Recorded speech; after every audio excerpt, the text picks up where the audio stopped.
Hi everyone, this is Don Gold, the art guy, bringing you another art video. Today we're talking about how to make waves. I will be talking about how to enhance your paintings of water and whitewater. And I want to share with you 3 discoveries that I have made to help you paint water in waves more realistically.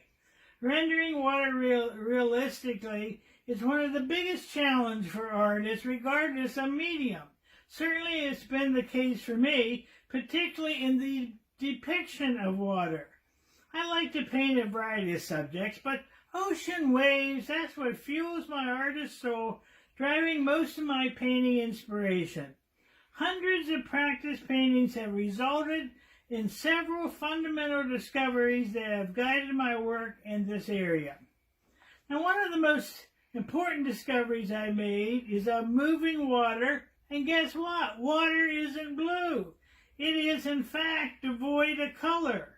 The color it takes on are the result of a light interaction with what's beneath the water, rock, sand, etc., and what's within the water, seaweed, air, plankton, etc., and what's above the water. The first probable makes the biggest impact for the water at a distance, and the others are the most important when you're looking down into the water from a steeper angle. Now look carefully. You'll find water contains a lot of colors. Pay attention to several factors. First, note the weather. Is the sky gray or blue? And second, consider the region. Due to biomass, the water of northwest coast is greener than the coastal waters of the northeast. Observe, too, the amount of movement. The activity of the water affects the amount of air churned into the water and changes both the number of facets and the angle of the facets that are reflecting the surrounding light. There's no need to turn these factors into complicated mathematics. It's a matter of awareness. Consider the surroundings and then paint what you see. You know, the second discovery has to do with ocean depth. As with most subjects, value is a very critical role to play in painting water. If you choose 5 colors but only choose 2 values, you're likely to fail to capture the environment around the water. You need at least 3 value variations to create any sense of depth. I tend to have a range of near black to full white to virtually all my water paintings, but the extent of the range isn't obvious. I blend the colors subtly. My final discovery concerns the direction of my strokes. I have quickly learned how important it is to keep the stroke in the direction of the water, or things will look very wrong. When water is calm, keep the stroke short and horizontal. When the waves pick up, look at the angle and curves at the front, and then mimic it in your stroke. Now, let's talk about whitewater. Whitewater is water chaos, so let the chaos reign. The wilder the water, the less you want to control your stroke. Allow shakes and twists and curls. Vary pressure on strokes and be messy. I sometimes even look away from the painting. It has to look random, and it is actually harder to accomplish than you might think. So when you're done, look to see if there's a pattern, and if you detect even the slightest pattern, mess it up. With lots of practice, focused observation, and careful attention to colors, values, and strokes, you'll be on your way to portraying more realistic water. Now, I know it's winter, but someday soon there's going to be a warm spring day or a hot summer day. I encourage you to pack a lunch, take a friend, even your best friend, and head off to take thousands of photos of water and waves. You never have a shortage of inspiration. Try to take photos of featured water in a variety of forms, from deep blue water to water thinly smiling over a sandy beach. Now, if you want to create bold contemporary waves, you need to approach your subject with a sense of adventure and discovery. When I describe my feelings about painting waves, my voice conveys a thrill-seeking kind of energy, and it's that energy that allows me to capture the fleeting, breathtaking moments that occur when light, land, and water meet. Now, I haven't always painted. I began my art career drawing, but this experience honed my approach to painting, grounding it in astute observation and fast, decisive mark-making. The initial training also taught me to render quickly.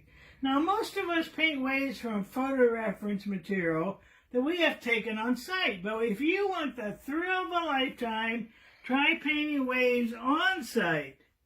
Painting waves is a challenge to paint movement, trying to capture one wave a second or two, and then waiting for the next one to come in to either reclaim or revise that impression. You don't realize how different the waves are until you wait for an 8 or 10 or 12 of them to go by fast. It is an experience that takes a lot of patience.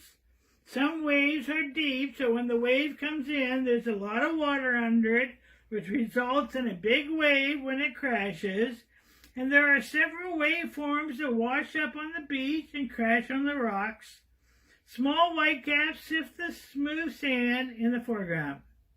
Now, if you can't get to an ocean, you might want to go to a nearby lake. It presents a different challenge. The breezier the day, the more reflections extend, and they extend in a vertical fashion. Now, just a couple of more things.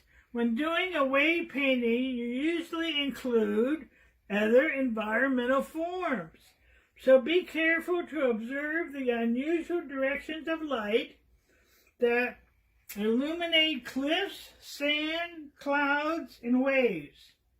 Backlighting brightens the water and cliffs without dispersing the haze that mutes the distant hills.